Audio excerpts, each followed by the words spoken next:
बिस्मिल्लाहिर्रहमानिर्रहीम। General knowledge में आज हमने ईस्ट एशिया पढ़ना है। जब मैं आपको ये बता रहा था साउथ एशिया के बारे में कि एशिया के साउथ में नीचे की तरफ अगर हमने साउथ एशिया को पढ़ना है तो इंडिया को सेंट्रल पॉइंट बनाना पड़ेगा और इंडिया के आसपास की जितनी भी कंट्रीज़ हैं जो एजेस के ऊपर हैं वो भी इंक्लूड हैं साउथ एशिया में।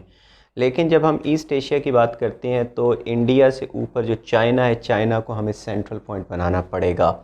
चाइना के ऊपर अगर हम कंपास रखें और कंपास को इस तरीके से हम मूव करें तो ये मंगोलिया, उसके अलावा ये कोरिया जो आप ये देख रहे हैं, कोरिया, जापान और ताइवान, ये कंट्रीज़ ईस्ट एशिया में आती हैं क्योंकि ये एक्सट्रीम ईस्ट के ऊपर मौजूद हैं एशिया के। अगर आप एशिया देखें तो जापान तक आकर एशिया ख़त्म हो जाता है। Japan is on the extreme side of Asia, that is why it's also called the land of the rising sun because the sun appears to be rising from behind Japan. So this is East Asia. How many countries are there including China, Mongolia, then this is Korea, and if we partition Korea into two as North Korea and South Korea, then Japan, how many countries? 1 2 3 4 5, and then Taiwan. This is sixth country. Some people they also include this little island which is also called Macau, but we do not include it. I mean these six countries are enough to count in East Asia. So this is East Asia. China is the biggest country in East Asia as well as the central point. That is why I put it in the center. One thing is very important, that China is the land of the greatest and the oldest civilizations in the world. As we see that these are the two major rivers flowing in China. The one is Huanghe, Huang, Huang, Huang, and He. You can you can remember by the name of Huang. So Huang River is very important river in China because mostly the civilizations in China they developed along the plain of this river. And the second river is Yangtze River. Second river is Yangtze River. These two rivers are very important because most of the Chinese civilizations they developed around these two rivers. The first one was Huanghe, that is the foremost important because the civilizations when developed here, then since the pressure on the population and the dwindling resources, they started coming down to the south, and then Yangtze river also served China. Yangtze river is the longest river in Asia. Throughout Asia, if we count different rivers, the Yangtze river is the longest river in Asia and the third longest in the world. Then there is another one. This is the longest in the world which flows in one country. As we talk about Nile, which is the longest one in the world, but it flows through 6 countries, but this Yangtze river flows in one country. So you can say that the proper China is this part. The rest of the China, this part of the China was next later on, but this part of China is the proper China, and this part is also called Manchu area or Manchuria.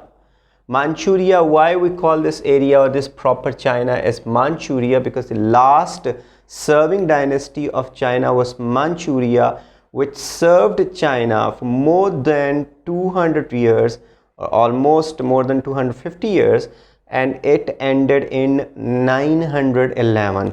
When it ended in 1911, it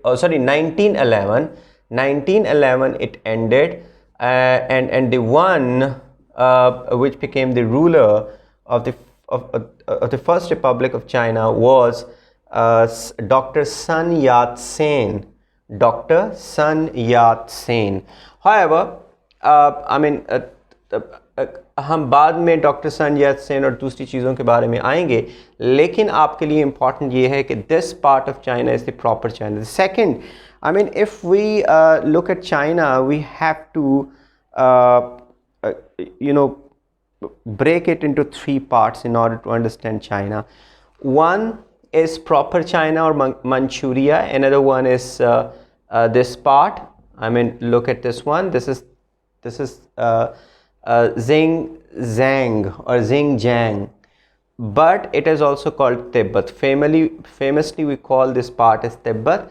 ये वाला हिस्सा जो हिंदुस्तान के ऊपर है, Hindustan also claimed it because British also occupied much part of Tibet when the British were present in India. So India also claimed this part because most of the rivers flowing into India, such as Jamuna, Ganga, and then afterwards Brahmaputra, they flowed or originate from Tibet. One important thing is that one major river, Indus River, it also originates in Tibet. So Tibet is very important. This is mountainous one, not very much populous, but this area, which is also called Manchuria or proper China, that is the most populous one of China.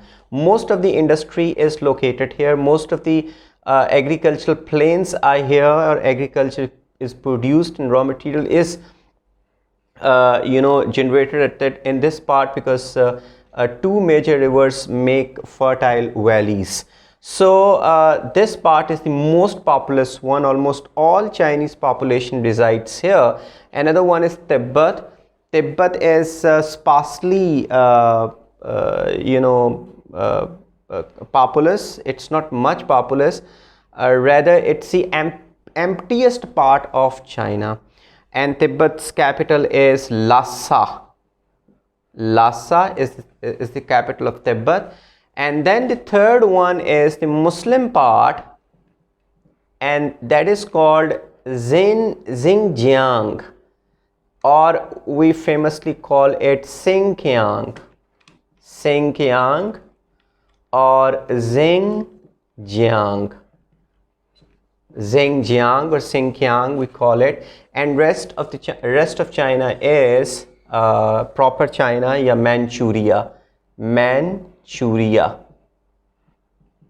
So Manchuria is also called proper China because mostly, this is the oldest China, and later on they annexed this area. Xinjiang or Xinjiang, that is the Muslim populated area, and the Muslim breed which lives here resembles the features of Central Asian states, because this part once was the